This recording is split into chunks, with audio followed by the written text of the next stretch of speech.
and founder of Something or Other Publishing, Wade Franson, is the host of Created in the Image of God, a series that examines the role of religion in society, from messianic returns to the emotive responses transmitted through our culture.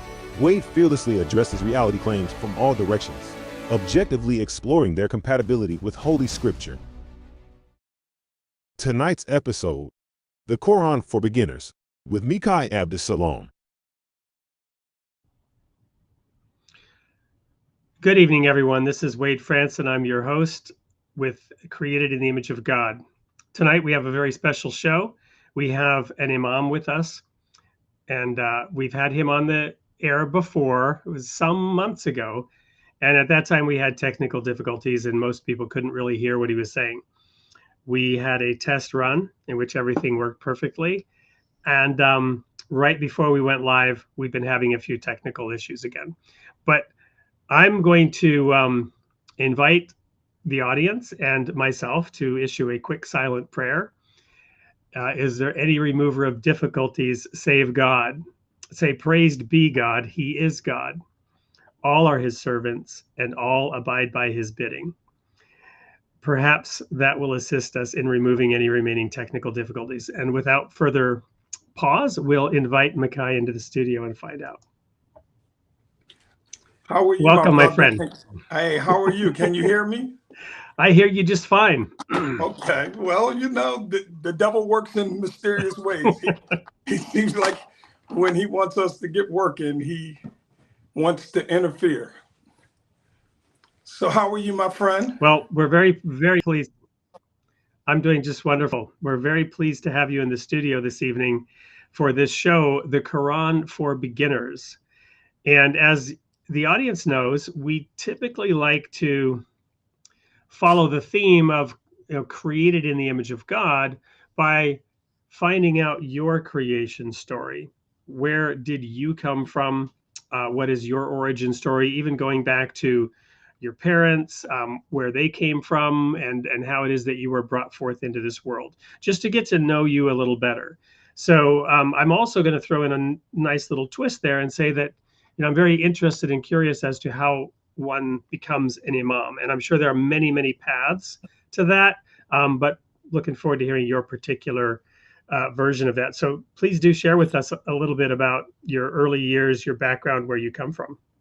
Okay. Well, first of all, my name is Mekye Abdus Salaam. I was born and raised in Pennsylvania. My family is Southern.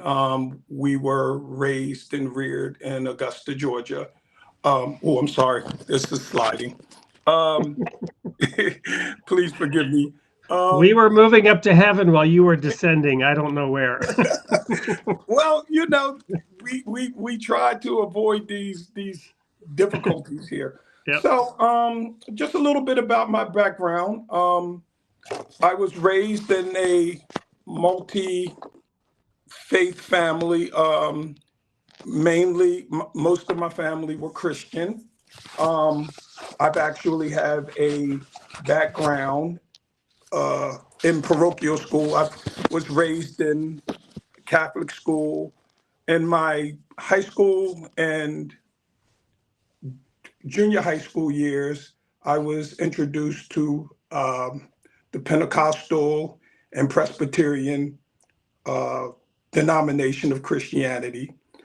Islam has always been in the forefront of who I was spiritually, even before I understood or knew. I was one of those people who always questioned when there was a conflict in scriptures. It said one thing, and then because of the type of education and where I was educated at, we were never allowed to question whether or not a verse in the Bible or a verse in the Torah or a verse in the Koran specifically said this or that. You was just supposed to accept it as it is. And through my life journey, I began to question things on my own. But the uniqueness of me starting to be brave enough to question these things, I realized that the divine word was not just maybe established in one book or another. I realized that this was a chain of narration. And that's probably one of the things that I want to kind of like talk about today, because a lot of people have a misconception about what Judaism is, what Christianity is, what Islam is. And a lot of times these misrepresentation comes from the propaganda machine or hateful groups that have their agenda. So through my journey, I was able to see that the words in scriptures, whether it came from the Bible, whether it came from the Torah, or whether it came from the Koran, there was a consecutive message. And the general message that all three books were talking about was love, unity, and compassion, this mercy. And so when I started questioning certain theologians about these things, a lot of times when the question was difficult, it became to a point where we just had faith. We believe in it as it is, and we just don't question it. And that wasn't Well, good enough for me. yeah, so let me ask you to pause there and let me go back on a couple of the points that you raised. The first one being, you mentioned that you come from a multi-religious background or an interfaith background, but I didn't catch where the Islamic connection came from. Was that one of your parents, or was that an exploration that you did on your own Well, independently? I had a lot of friends that were Muslim far as actions and deeds. They didn't necessarily go around blabbing that I'm Muslim, just like I had my friends didn't go around blabbing that I was a Christian or blabbing that I was a Jew. But my Muslim friends, I noticed they had a different walk. Their walk wasn't even just about scriptures. It was the way that they were raised. It was the way that they did things. It was the way that they dressed. It was their mannerisms. And the irony is, prior to my mom passing, she passed a few years ago. One of the things that I recall growing up is that in Islam, we use the word adab. It means like mannerisms and approaches.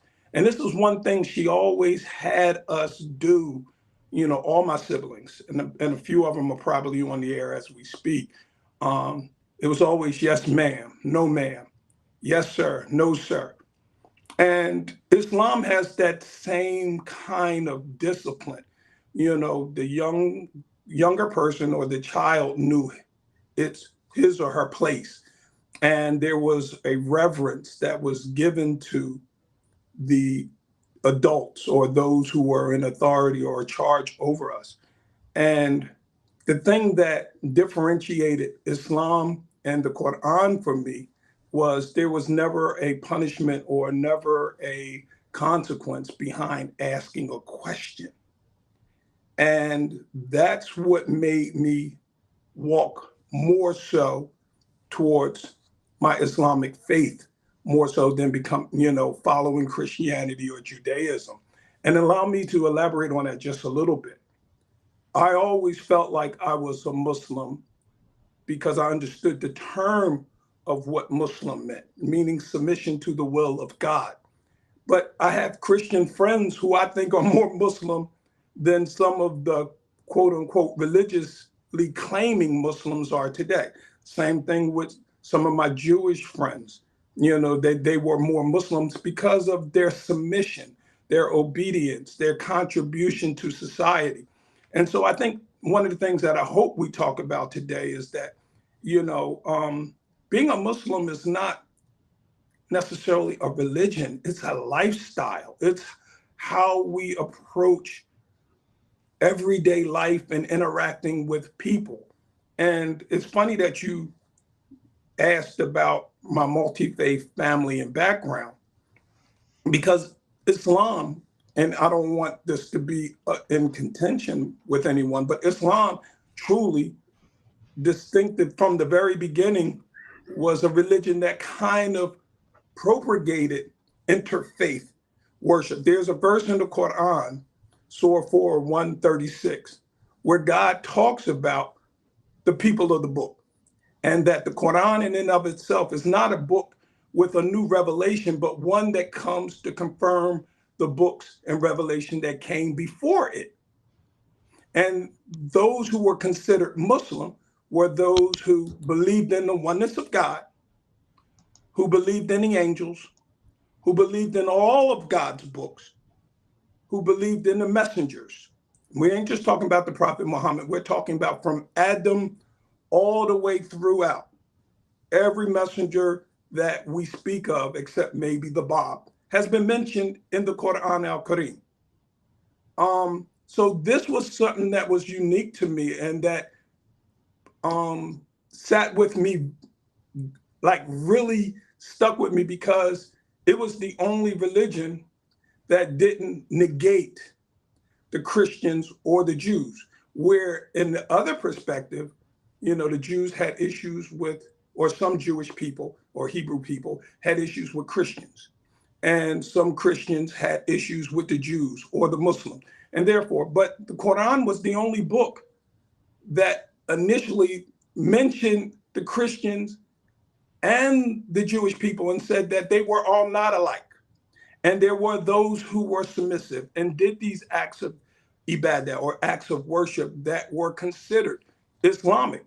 And those people are getting their paradise, or they're going to gain their reward in paradise. And, God or Allah made this very clear in the Quran. And a lot of people don't even understand or know that. Thank you. So one of the other questions that I wanted to go back and follow up on, and then we'll come back to where you're at right now in the narrative, is you mentioned, there were Muslim friends that you had that weren't blabbing about the fact that they were Muslim, and Christian friends that weren't blabbing about the fact that they were Christians. And this just reminded me of something I've frequently said, which is that in the Bible it says we should be the light of the world, right? Jesus says we should be the light of the world, not the loudspeaker. Absolutely. And what I've come to think about a lot is that people can profess whatever they want. Right. And it's to the point where there's almost something that can be almost profane about professing, right? And we're cautioned in the Holy Writings, about our words, right? It's so easy to say things. And it's also easy, therefore, to be a hypocrite, right? To have our deeds not match our words. It's like the easiest thing in the world to be a hypocrite. Just go off at the mouth and then don't follow up. Well, if I may say, Wade, that's one of the things that I loved about Islam, and I push. My friend Hamza will also attest to this, that sometimes, it's not conducive to just speak. Let your actions precede what you're going to say. Like, there's an expression that I've always adopted. I've heard at a very young age. And that, when you're walking your walk, people should be able to identify what you are. Maybe they won't know if you're Muslim, Christian, or Jew, but they know that you are a God-fearing person by what you do. I shouldn't have to don the kufi or the Islamic garb, the jalabiyah, to be known that like, oh, that's a Muslim. It should be my actions and deeds that precede what I say to, okay, he's different. And then it becomes warm and opening that people like, I want to know a little bit, like, as you asked, a little bit about yourself. Who are you? Why do you do what you do? And a lot of times I'll just say, because the scriptures or the Quran or the Bible, it tells me to do these things. Now, I don't want to sit here and portray like I'm perfect. I've made mistakes in life. But in the same walk, there's times where God done reeled me in and was like, okay, enough is enough. and I need you to get back on your job. And, this is where I'm at in life at this present time. My Well, and whole life is. Mhm. speaking of that, we met. I think we met over the topic of the Interfaith Library, Absolutely. which you have launched, and we're going to take a commercial break here in a minute and show a little ad for that. But you've also invited me to blog on that site, which I've started doing, and as the audience I think knows, I'm a Baha'i, and I'm blogging about the Baha'i faith on that. And in the last blog that I wrote, I quoted the Quran. No distinction do we make between any of his messengers, right? Which is something you were alluding to earlier about the Quran being a book, and naturally because of its place in history. I mean, obviously, the Hebrew Bible, the Torah, the law, the prophets, and the writings. Christians would interpret it as having a lot to say about Jesus in terms of prophetic references. But they're not specific or explicit in the sense of looking back from a historical perspective, right? Of course, Jesus spoke a lot about the Jews, the Pharisees, the Sadducees, and what the promises were for them and where they had gone off track, and what was yet to come. And so the Quran also has that benefit. Would you agree with that, of being at a point in history? Now, God is obviously omniscient. I like to explain that, since we understand time and space to be a function of the creation, right? The movement of the planets and stars, and Einstein's, explanations of the theories of specific relativity and general relativity, and his theories about time itself. Obviously, the creator sits outside of that, which might be hard to understand or comprehend, but therefore, the creator knows the past, present, and future because he sits outside of time and space. But we do not. And in that sense, the words of the Quran have the benefit of commenting on the past in a way that the Torah and the Gospels do not, right? And therefore also to mark a point in time and project out into the future, right? So the topic tonight is a beginner's, the Quran for beginners. So maybe we just begin with that question before this commercial break. And I would just like your comment on that sort of perspective of its unique place in time. Okay. So, well, let me just say, first of all, when the Quran was revealed, before we can get there, I mean, how much time do we have, Wade? Because we have an hour, and no, I'm we saying often go before later. the commercial. Before the commercial. Just go. We'll run with it. All right. So I am the small g god of the timing of the commercials. I run them when I want. Okay. So, just to give the audience a perspective, I like the way that you said it was a timing issue when the Quran was revealed. But before we can really have an understanding of that, we have to understand the path in which this revelation came into. So prior to, as the audience may know, there were four major books. So we know the Torah, which was given to Musa or Moses. And then from there was revelation that we as Muslims call the Zabur. And the Zabur were given to Dawood or King David, which is today recognized as being the Psalms. And then, of course, the Injil or the Bible, which were the Gospels that were given to Isa alayhi salam, or Jesus Christ, the Messihi, Isa ibn Maryam, the Messiah, Jesus Christ. And then, of course, the final revelation, which we Muslims say that was the final revelation from this path of suhufs, was the Quran al-Karim. So prior to these four books, a lot of God-fearing people or people of scriptures or people of religious background don't realize that there were revelations preceding these four books. But they were not considered books. The word we use in Arabiya is called suhufs, or they're more like parchments or scrolls or manifests. And It starts all the way back to the prophet Adam. Adam was given 10 of these suhufs. There was 100 in total. And then, of course, we know the story about a Cain and Abel. Cain kills his brother Abel. And then God blesses Adam and Eve with another righteous son. Excuse me. And his name, according to the Bible, is Seth. In Islam, we call him Sheath. And he was given 50 of these suhufs. And then from that, there was a lineage that led up to Prophet Idris. And in the Bible, he's known as Enoch. Enoch was given 30 of these suhufs. And then finally, the last 10 suhufs was given to Ibrahim. Now, the irony why I'm bringing all that in is because at the time Ibrahim had these 10 suhufs, he had the compilation of 100 of these manifests or these legislations or these regulations for humanity that God had sent down through this whole timeline. And then it was the issue which divided us. I like to say the devil started putting his little hands into work. And this is what divided us, because now it became an issue. Where's the righteous covenant? Was the covenant through Isaac, or was the covenant through Ishmael?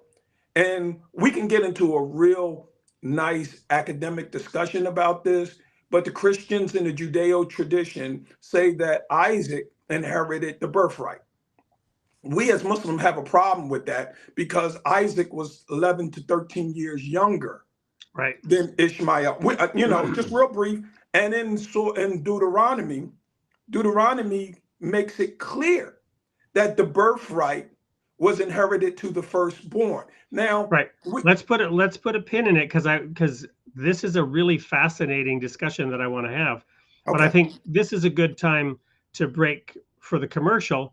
Fine. And emphasize the Interfaith Library, because whatever the outcome is of this discussion, and on this show we will not argue on no, we don't. And on, in my faith perspective, if we're arguing, we're both wrong. And so absolutely. there's no reason either of us should press or push our point. But I look forward to looking at the different perspectives, and I hope the audience will find it as fascinating as I do. What you've said so far, I'm just sitting here and I'm drinking it all in. It's just wonderful and fascinating to get your perspective on this. And I'm so grateful that you founded the Interfaith Library. So let's take a look at this ad we have prepared for that. Okay. And before we go, I want to also mention that we will be giving a free book away. Maybe we'll even give a couple away on this show to the person or persons in the chat who have the comments that our guest, Imam Mekye Abdus Salaam, finds the most engaging for whatever reason. And we reserve the right to limit that to those who are in the U.S. I apologize to our international guests, but shipping books internationally is expensive. We might be able to accommodate. We might have to say no. But that shouldn't keep any of you from commenting. So please put your comments in the chat. We will visit them later. But right now, here's a quick commercial break about our guests' initiative, the Interfaith Library. Stay tuned. Don't go anywhere. We'll be right back.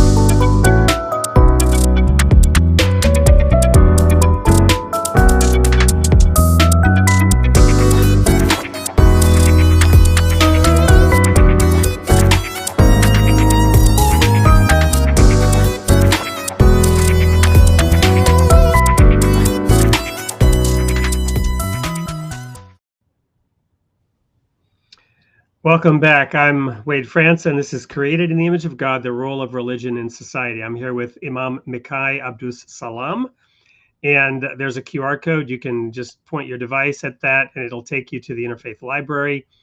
I also was asked by one of the guests in the chat about the blog series I do there, and I went ahead and posted a link there as well, so you can get there that way as well. Right before the break, we were just hearing this fascinating explanation of how the Quran looks at history, and at a point in time is able to look back, and there were 100 scrolls, or there was a word for them, Suhufs. suhufs, that were distributed over time, all the way down from Adam down to Abraham. And at that point in time, there was a division that came because, and this is my perspective on it, because Sarah, was disbelieving that God would give her the child of promise. This is the story in the Bible. And so she brought her handmaid to Abraham in her human effort to fulfill the promise. And so Abraham had a son with Hagar, who was not Sarah's son, but he was Abraham's son. And as we know from studying the Holy Scriptures, it was very important to God, this matter of firstborn, right? And there's tension. Every family in the Bible has this tension around the birthright and the firstborn. One of my favorite passages is where Jacob, whose name was changed to Israel, is old and blind, and Joseph brings his two sons to him. Now, Jacob's name was heel catcher because he had grabbed Esau's foot and pulled it back in after the handmaid tied a red thread around it, because he wanted to be firstborn. And then later he stole also the blessing from Esau. And he was this person who then had to suffer greatly in his life because of the deceit that he had engaged in his early years. And now his son Joseph brings Ephraim and Manasseh to him, and he's old and sight is not good, and he crosses his hands, putting his right hand on the younger son and not on the older son. And Joseph says, wait, no, you got it wrong. And he says, I know what I'm doing. So there's this stuff going on that, and before we get into the discussion around Ishmael versus Isaac, my take on it is that we may never really know the vast beauty of the tapestry that God has woven until much later, perhaps in the next life. In the meantime, it's something to marvel at, not to fight over. And I agree with you. And if I may just, interject, and, when I was going through this explanation, I just want to make it clear for the audience and for you, this wasn't an issue about creating tension, or this was an issue of contention. My thing was just to explain that there was a covenant that was given to both of them. And I'm glad you brought this up. I'm really glad you brought this up. And I think many in our audience don't even know what they're about to hear from you. I do. And so I wanted to couch it in that way so that we minimize any potential offense. But I look forward to hearing your perspective on this. Well, the reason I brought it up, because people have to understand where what we call in Islam, in the Arabiya, the isnad, the chain of narration. Where did it come from? And did it just randomly come out of the thin air? Because everybody knows, the story of Isaac, and that he received this covenant and this promise. And through Isaac's bloodline was the Judeo-Christian tradition. And well, hang on. Let's go back to Abraham first. God's promise to Abraham, he said, right? He said, leave your father and mother and go to a land I will show you, and Absolutely. I will what? I will do what? Multiply. Yes. He will multiply his nation. I mean, it's supposed to be an infinity, beyond the stars in the heavens, and sky and the sand of the seashore. Absolutely. If you could count those grains of sand, you would know how many children Abraham would have, and they would be, many nations, not just a vast multitude of people, but many nations. And and this is one of the reasons why I'm very careful of using the word when I talk about the Jewish tradition using the word Jew, because Jews are only related to one of the 12 tribes of Judah. It's just the tribe of Judah. You're excluding the other 11 well, tribes. not necessarily, because there's also a national, right? Well, the true. first time the word Jews is used in the Bible, the Jews were at war with Israel, and Absolutely.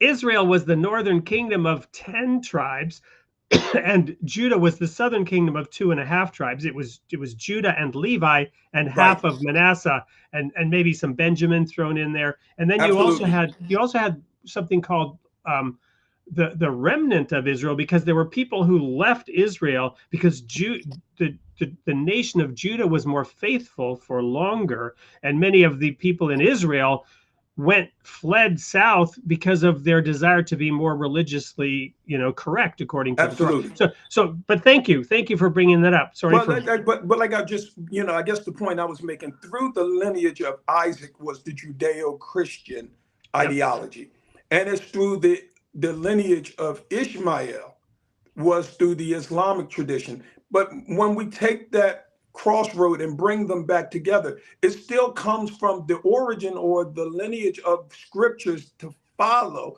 comes from those hundreds of hoofs, which was finally established with Abraham. So all the regulations, these books that we talk about today, the Torah, which most Hebrew or Jewish people use today, is not really the Torah, it's the Tanakh. And then, but Yes. but coming Thank you. from that is the Torah, the Zabor, which is given to David, which is the Psalms. There are some scholars who even mention Solomon with the Proverbs. But then again, we go on to the Gospels with Christ, and then the Quran with the Prophet Muhammad, sallallahu ta'ala alayhi wasallam, peace and blessings be upon him. So my whole point was, I'm bringing this up to establish a legitimacy for the Quran. I'm asking the audience, if they have never get you a translation of the Quran and read it for yourself. I'm saying everyone should read the Quran at least once. I'm not saying convert to Islam or not. I'm saying read it, because what happens is people are quoting and saying things about Islam or saying things about the Quran, and they haven't never read the book at all. So how can you speak about something you have no knowledge of? Yeah, let me make a comment here. I'm sure that Jewish people among us, Christians among us, really take offense when people malign their religion, right? When people attack their religion, right? And it's typically, atheists or anti-religious, and who take verses out of context or misquote things or bring up spurious arguments. But let's reflect for a moment on how many of us, and myself included in a past life, did that same thing about the Quran without having ever read it, right? Taking something that I'd heard from somebody else, and didn't go bother to see if it was true or not, but it appealed to me because of my bias and my prejudice, and therefore I started repeating it. Well, and it's interesting that you brought that up, because like my brother and companion Imam Hamza, who's here with us today, just a few months ago, we were in a community in Rocky Mount, North Carolina, and we were feeding the community, free food for everybody, but we were giving out English translations of the Quran. And what shocked me was that there's still a population of humanity who's never even heard of the Quran, more so even reading it. Just like, what is this? I've never heard of this. And where this community is technically the Bible Belt. There were 12 main established Christian churches in this area, and there was no real understanding about Islam or the Quran. And Brother Hamza, I'm not giving him praise, but I'm commending him on this. When people were kind of reluctant to take the Quran, he said, before you do that, just read chapter 19.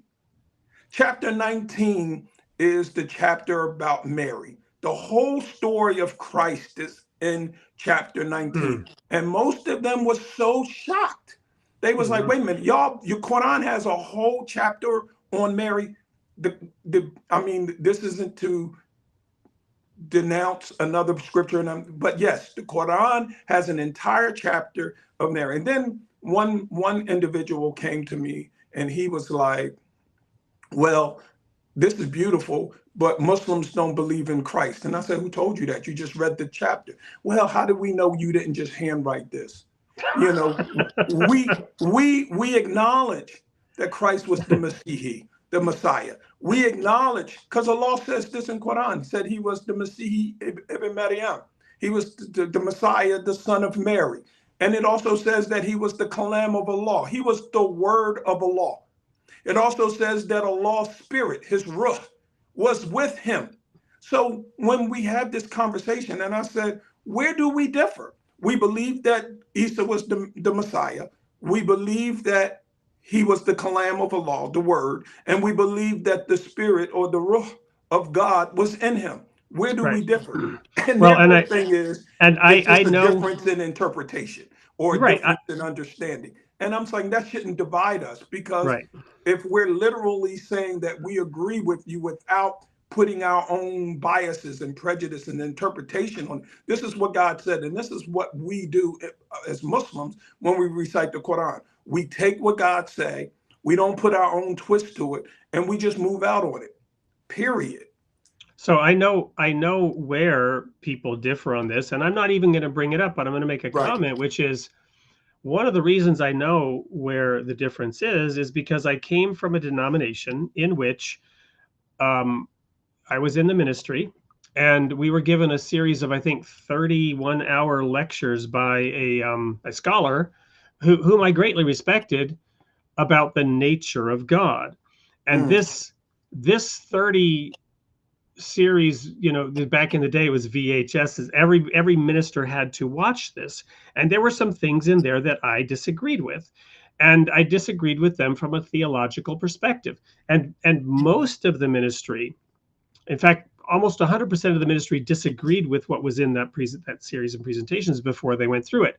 But many of them became convinced of it, and now we had a debate about theology, a debate about the nature of God. And each side believed that they knew the truth about the nature of God. And this debate split the church right down the middle. And this wasn't just a church, this was a global denomination with people in like 140 different countries. And the whole denomination split right down the middle.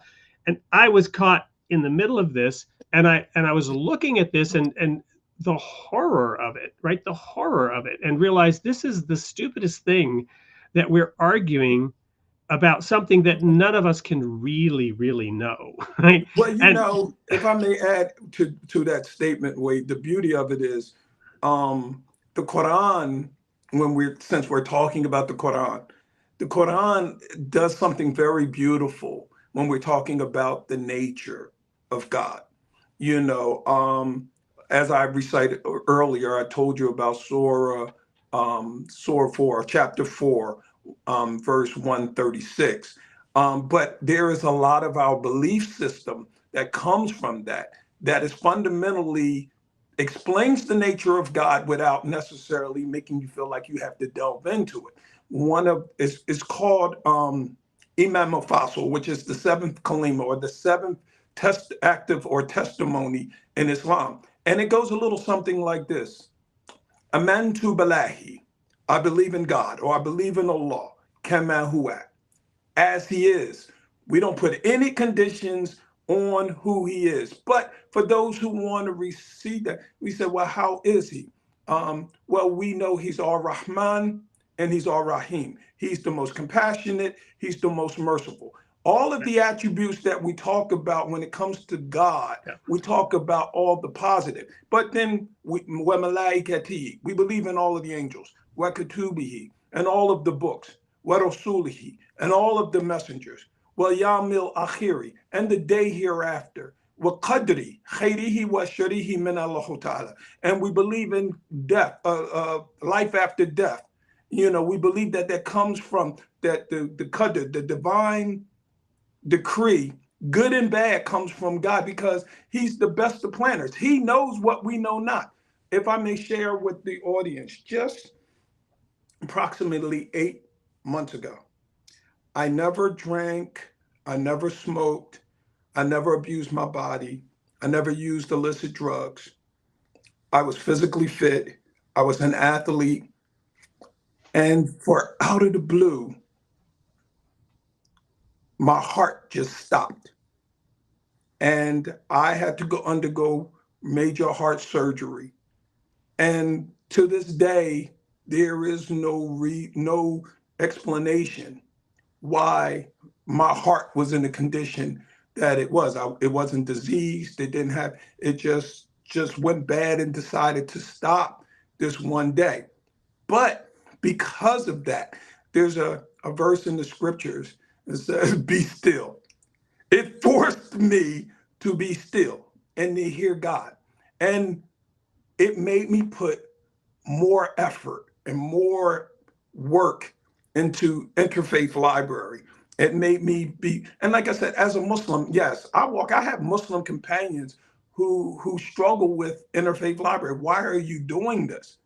And I'm doing this because this is what God commanded us to do. Like, if you really understood the scriptures, if you really understood the Torah, if you really understood the Bible, if you really understood the Zabor, if you really understood the Quran al-Karim, it talks about humanity. If if we come together and we have differences, let's come together on the things that we agree upon. Those things are greater than the things that we disagree upon. Thank you. A couple of quick comments, and then we're going to go to another commercial break. The time's flying by, but I just love this conversation.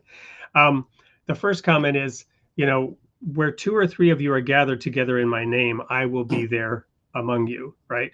And in the New Testament, Jesus also said, he that is not against me is for me, right? So this distinction, or trying to drive a wedge between what somebody professes on the one hand within Christianity and what somebody believes as a Muslim, and to sort of push that point to the point of argument and trying to prove somebody else wrong, or even worse, to sort of accuse one of our brothers, right, of not believing in something that they claim to believe in, right? So you claim to believe in and accept Jesus for who he was, right? I'm sure you would say that Jesus is everything he said he was and more, right? Absolutely. Right? And Absolutely. so what is there, but then somebody that's then trying to form some litmus test to prove that you are not of being us, proven. right? And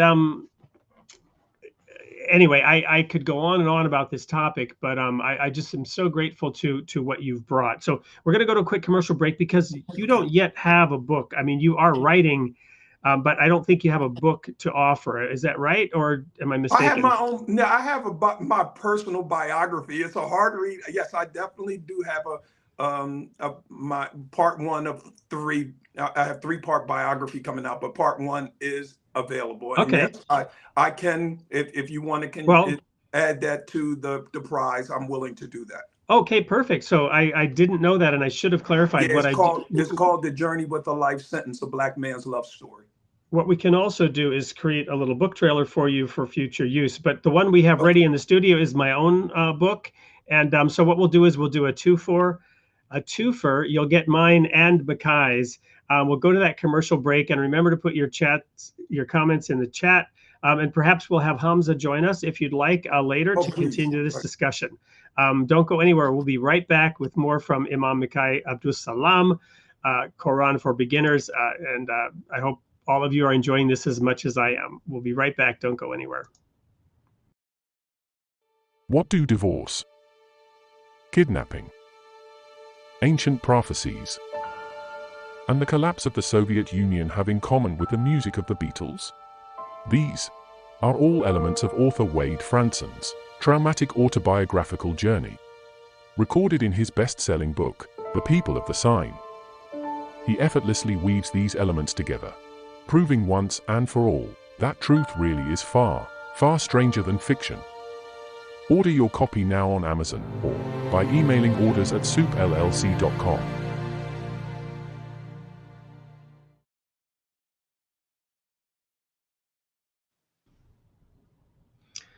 And there's that QR code if you'd like to order it, or just get active in the chat.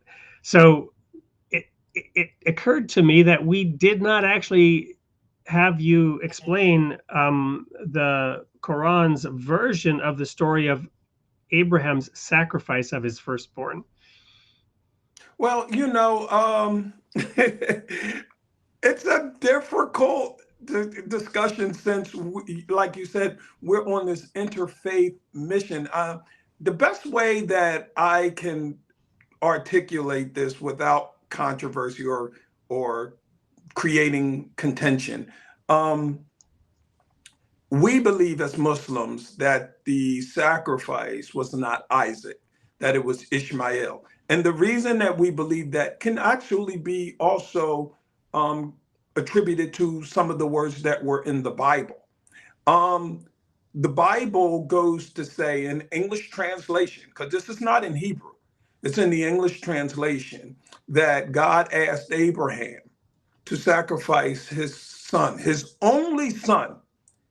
And then they interpolate the name Isaac.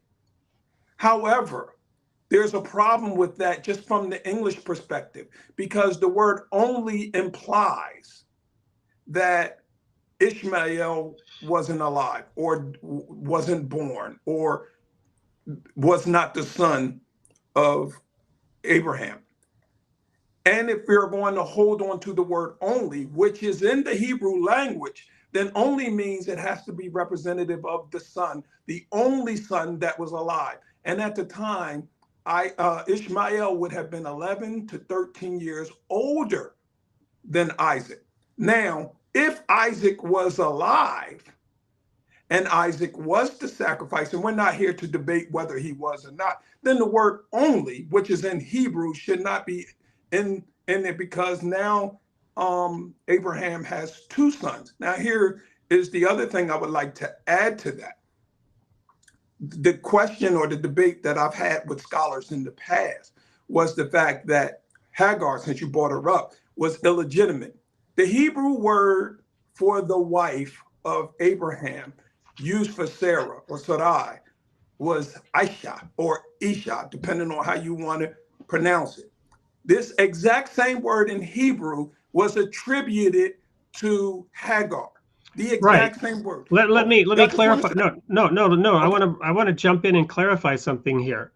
The Bible actually makes no distinction. Hagar was absolutely Abraham's legitimate wife. There you go. That's the point. I just wanted to make that point. Yeah, it's funny. But some people say she was a concubine, she was illegitimate, his child was illegitimate, and therefore which of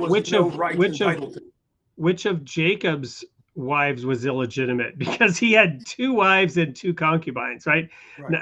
Naphtali, for example, I just happen to know this one came from the handmaiden of Leah, right?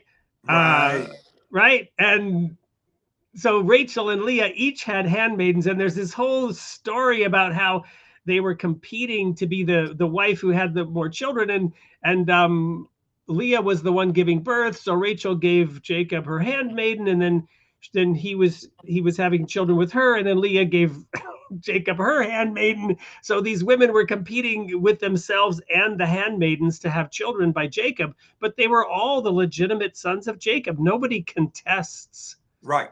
Nobody contests that these children were not of the 12 tribes of Israel because they came from the handmaidens.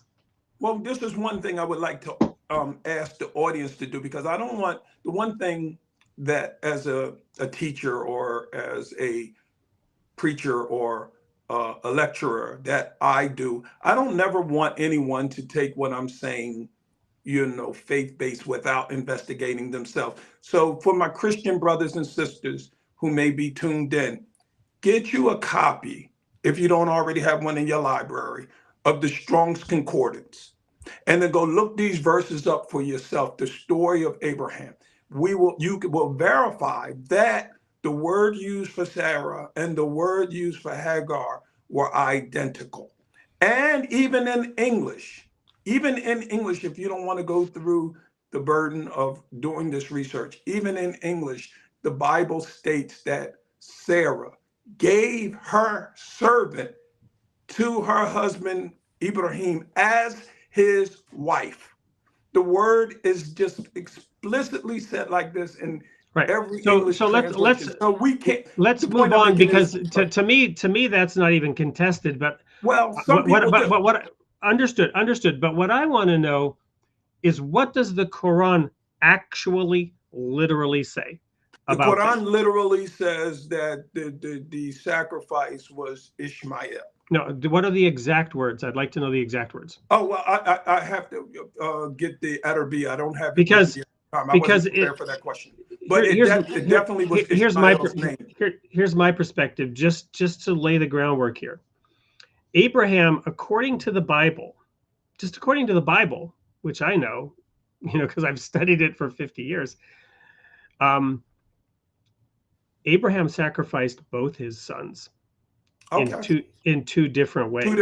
Two different ways. Gotcha. He sent, because Hagar, Sarah wanted to get rid of Ishmael. He sent Ishmael in the desert to die. Right.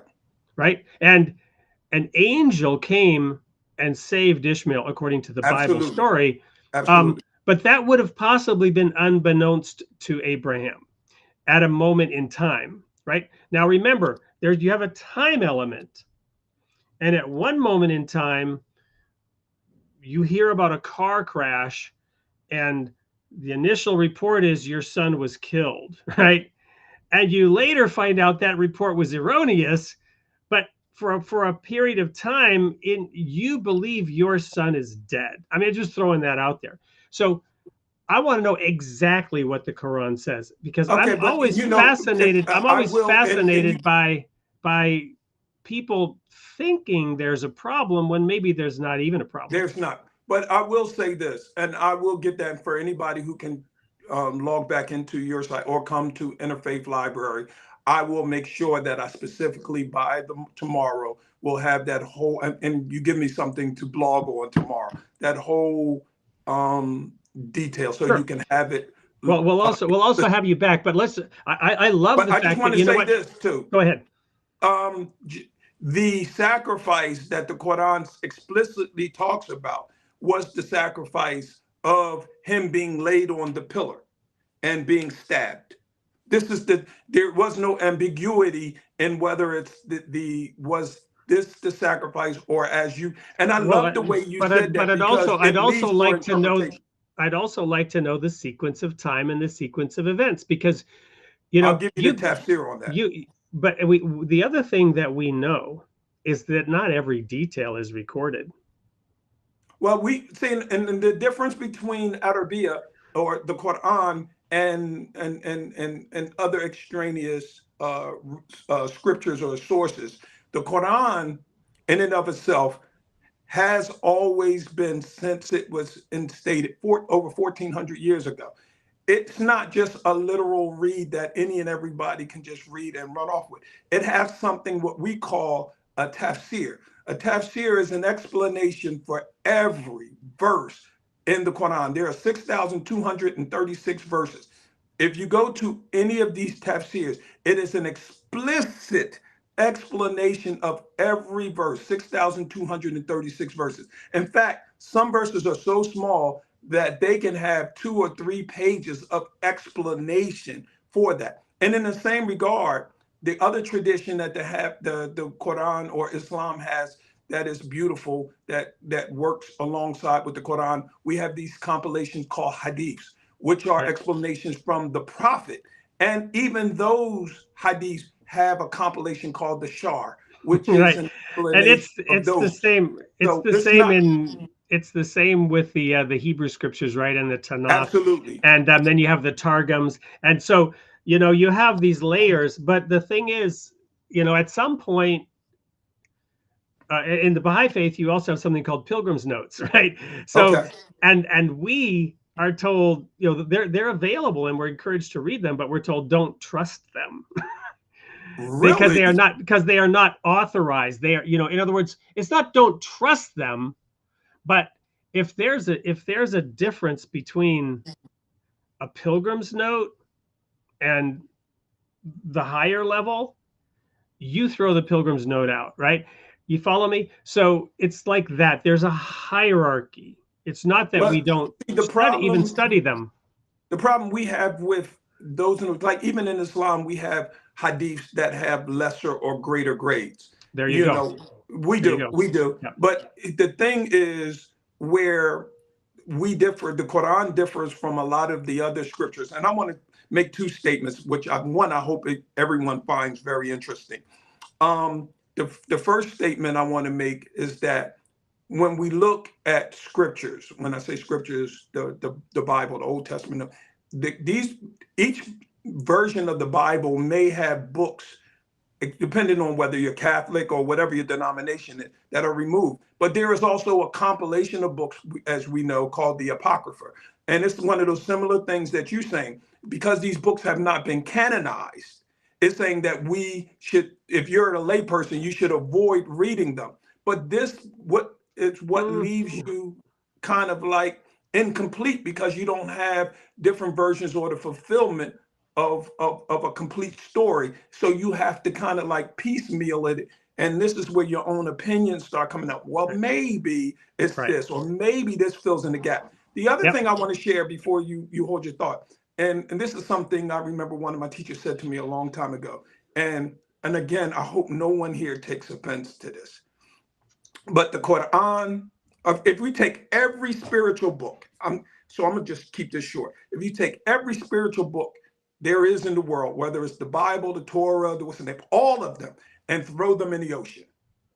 If you throw them in the ocean and they're all wiped off, within 24 hours to 48 hours, the Quran, we believe, will be the only book that will be written or come back exactly the way it was, because it is required amongst Muslims to remember every verse verbatim.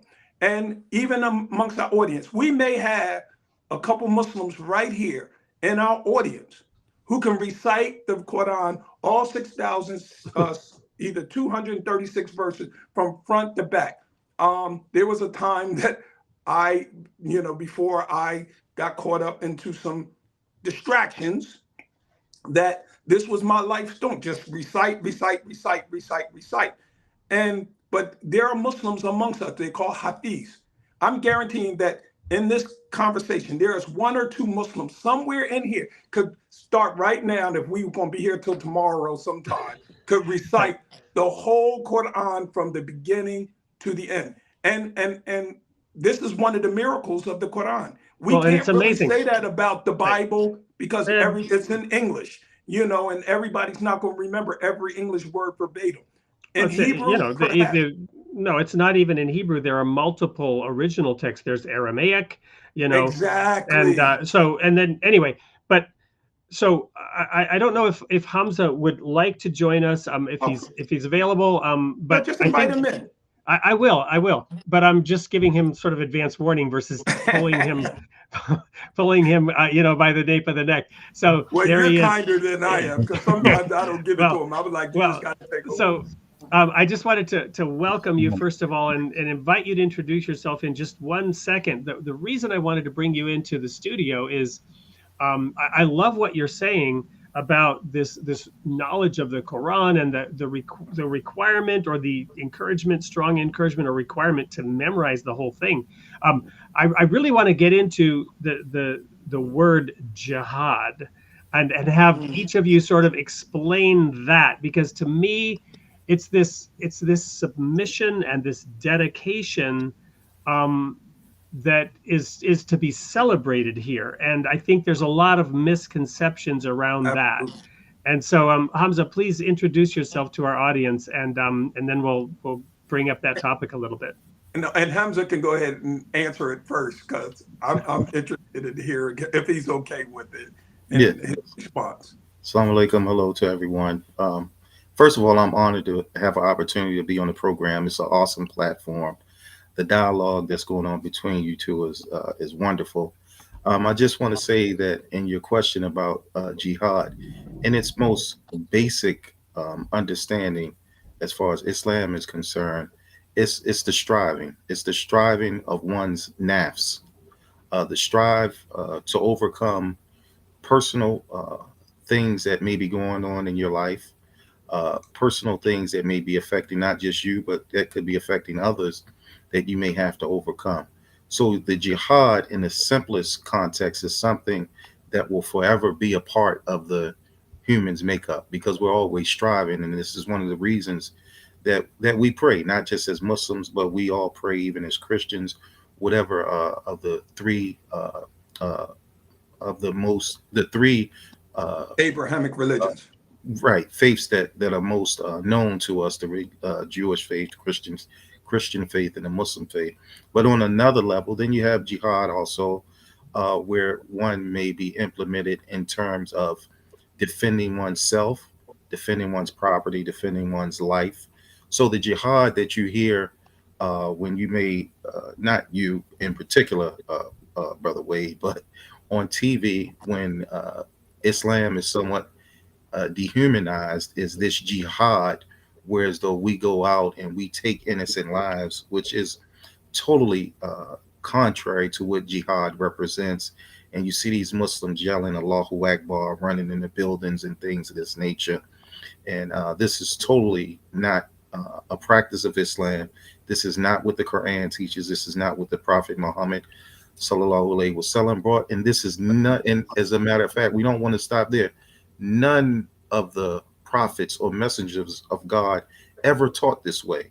So when we follow of the Prophet Muhammad sallallahu wasallam is also based upon what the former prophets had brought before. So right.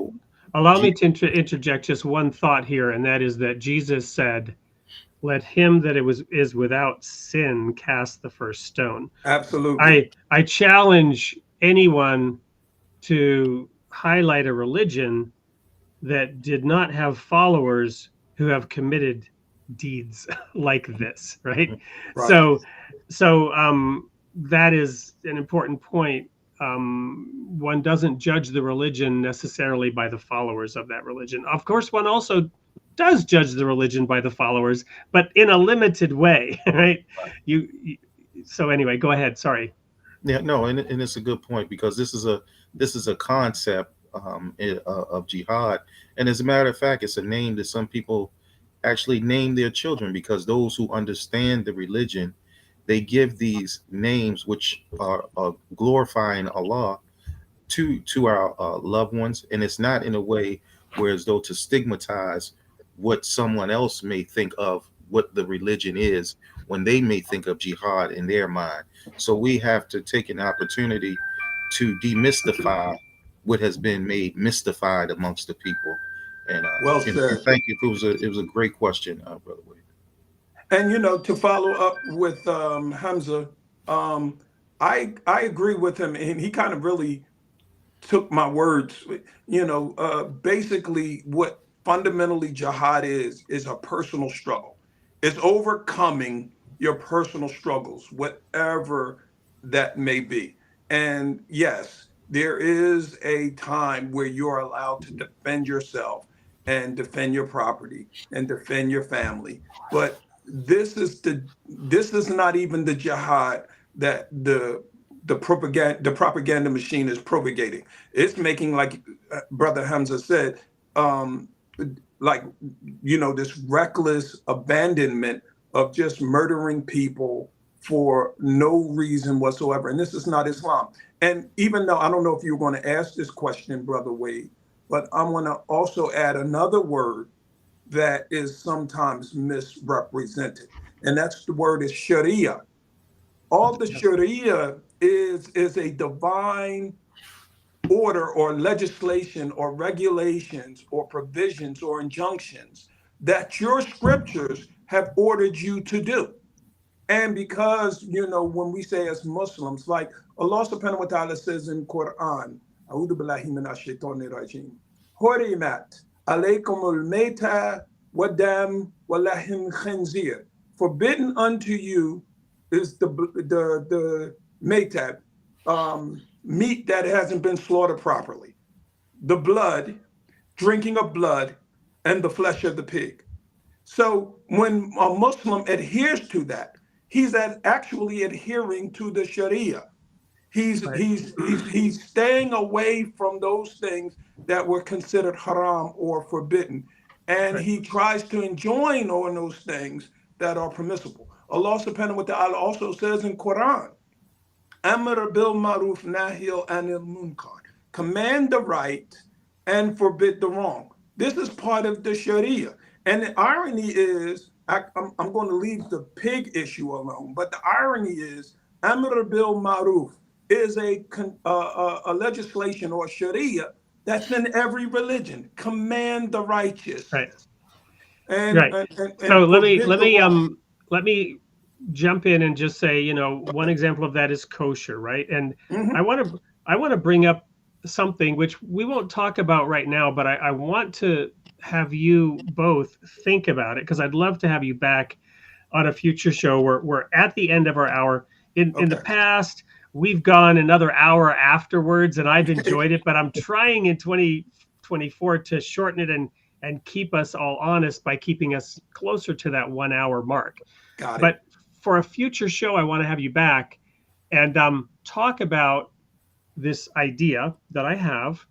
I'll confess this is my own idea, but as I look at the dispensations of Adam, Noah, um, Abraham, Moses, Jesus, Muhammad, what I see is God's creative force, his goal of elevating us, of helping us with our jihad as individuals and as a species to evolve into the kind of people that he would like. And this happens in waves of expansion and consolidation. So you have Adam, who's told to be fruitful and multiply. And then you have Noah, who says, or God tells Noah, look, every thought of man's heart is only evil continually. And he reduces us back down to a few families. And then you have Abraham, where he says, leave your father and mother and become the father of many nations and descendants that you can't count. And then he takes Moses and says, take these few tribes and make a little city on a hill. And then you have Jesus, where he says, preach the gospel to the whole world as a witness. And he condenses the law into these two things: love God and love your neighbor.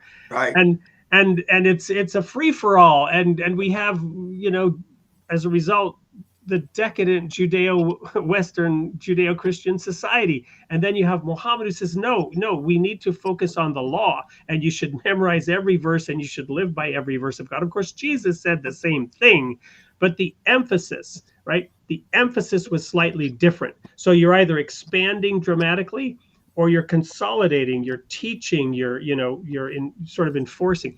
This is something I'd like to talk to you, not now, don't respond at all. Just think about it.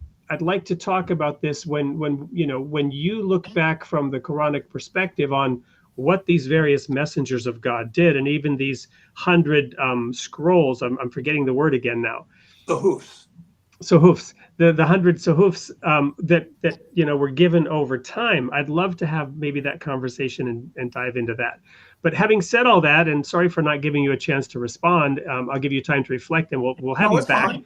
Let's talk for a moment about some of these chats, and let's make sure that we give a book to somebody. I don't know if you guys can see the chat over there on the right of your screen, but I can also show some here that I found interesting. Ralph Shoemaker early on in the show was responding in this manner when you were talking about what Islam meant initially. And we had then later a comment which I found interesting from Damon Goldman, who said, I just did a Bible study this morning on this topic. Strange how things like this come full circle. Now, that was when we were talking about Isaac and Ishmael and Hagar. Lord Kai here made this comment as right before you did that Abraham was the father of multitudes. And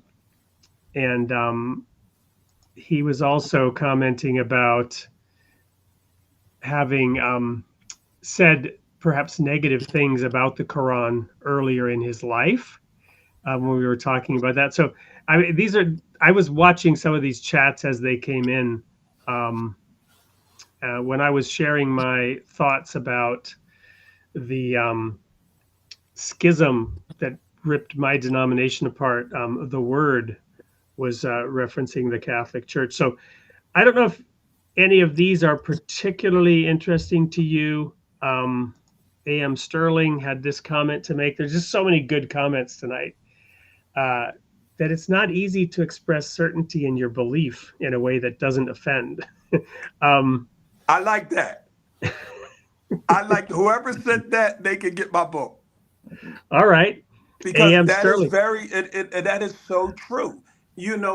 Because when you're trying to have an interfaith dialogue, and I'm listen, wait, if you can blast my website one more time please, everybody, just visit Interfaith Library. It's something there for everybody, and you will see. But whoever made this comment is exactly right. When you're trying to have an interfaith dialogue with people, you have to, one, be understanding of who you're talking to, and like we were raised with this, whether it's in secular or spiritual.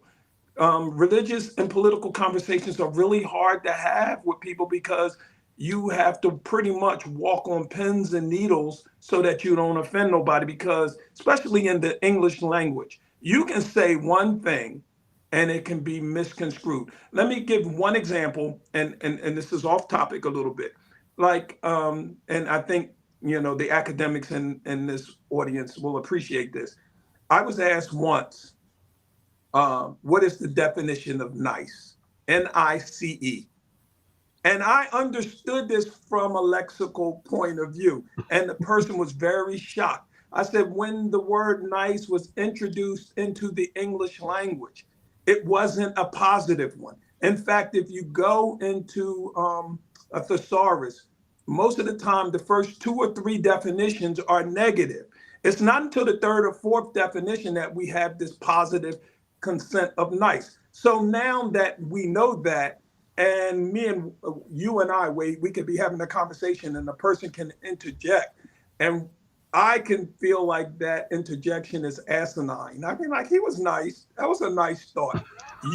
Exactly. You would laugh because you know the context in which I said it. But that person will run and say that Brother Mekye agreed with everything I said because he said it was nice. And this is the thing that I'm saying about the scriptures. Most people who read the Bible in Western society read it from the language which they spoke. They don't read it from the original language. In Islam, it is very much encouraged throughout, whatever era or period of time, that even if you don't know the whole Quran, it is incumbent upon you to learn verses in the original language so that you can have a better understanding, because there's words in the Quran that you really can't translate in English. You use the word Wade, and I'm going to use it when you talk about Allah or God's omnipotence. He's omnipresent, omnipotent, all of these, but most people have to go to the dictionary to look at it. And no, that word is probably the closest way to describe. In Surah Ikhlas, we have a Surah 112 of the Quran. Allah, if I may recite it, Bismillahirrahmanirrahim. Kul huwa Allahu ahad, Allahu somad, lam yalid, wa lam yulad, wa lam yakul lahu kufuwan ahad. And then basically in saying, say that God is one, ahad. Now, this is not one as a number or a singularity, but most people who read it textually will say, oh, that means, see, God is one single entity. That's not what that verse said. He's one without partners. You don't set no partners for him, because we go back to the Old Testament where God says in the Ten Commandments, I am the Lord thou God. There is no God but me. And I'm bringing this up because the second ayat or second verse in that says, Allahu Samad. And that word Samad is so hard to translate in English. You know, he's basically eternal in every way. There is no beginning, there will be no end. And the irony is, and I'm going to end with this note, we have this thing in Islam. Anybody can become a man. We don't have to get baptized. You don't have to get water sprinkled on you. You don't have to go through no ritual. To become Muslim, all you have to do is say, I believe that there's only one God and that the Prophet Muhammad was one of his messengers or was his messenger. That's basically makes you Muslim. But I'm saying when you say it in Arabic, La ilaha illallah, there is no God but Allah. Most Christians and Jewish people or what don't realize that that testimony of faith comes from the first commandment. I am the Lord thou God. There is no God but me. And so these are the reasons why in Islam, it is important that we learn the Arabic language. And I like to end with that. Thank you. There were a number of comments in the chat that to me seemed to be in Arabic as well.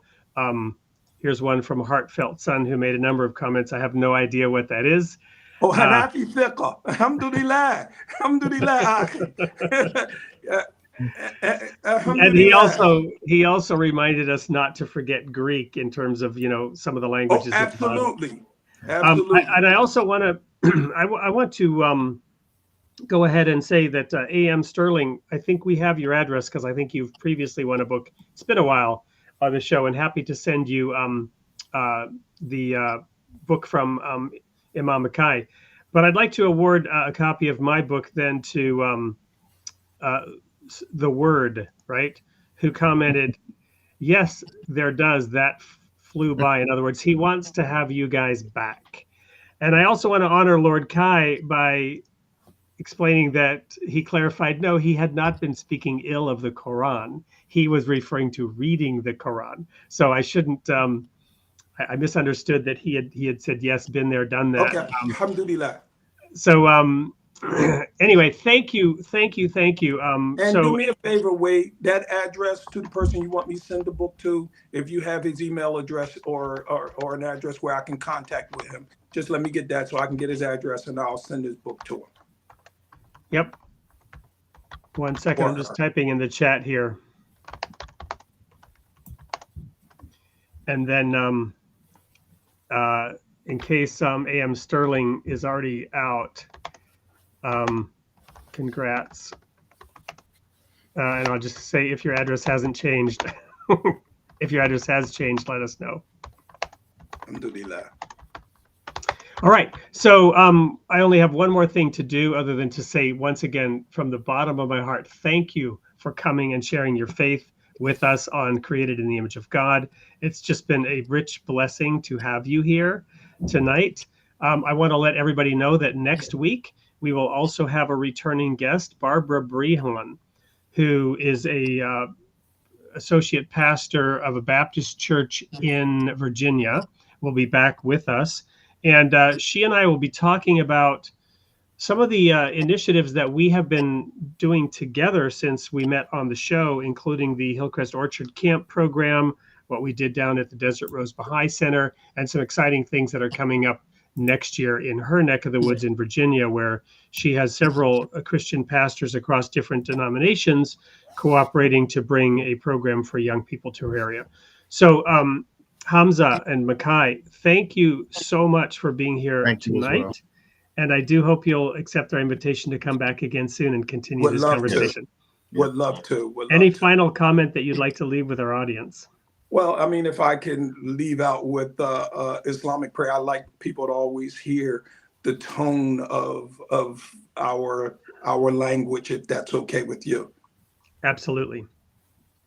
All right, if everyone just, do what we do in prayer. Basically, before I go, so that everyone understands, I'm just praising God for allowing us to have this moment.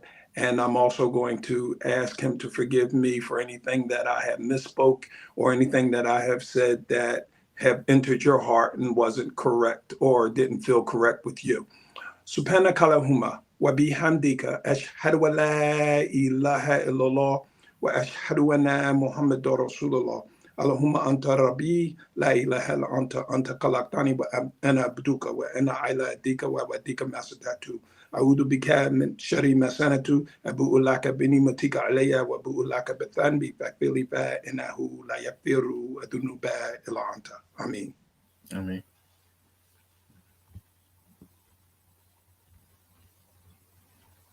So thank you again. And to everyone, same place, same time next week, 8 p.m. Central, created in the image of God. Between now and then, have a wonderful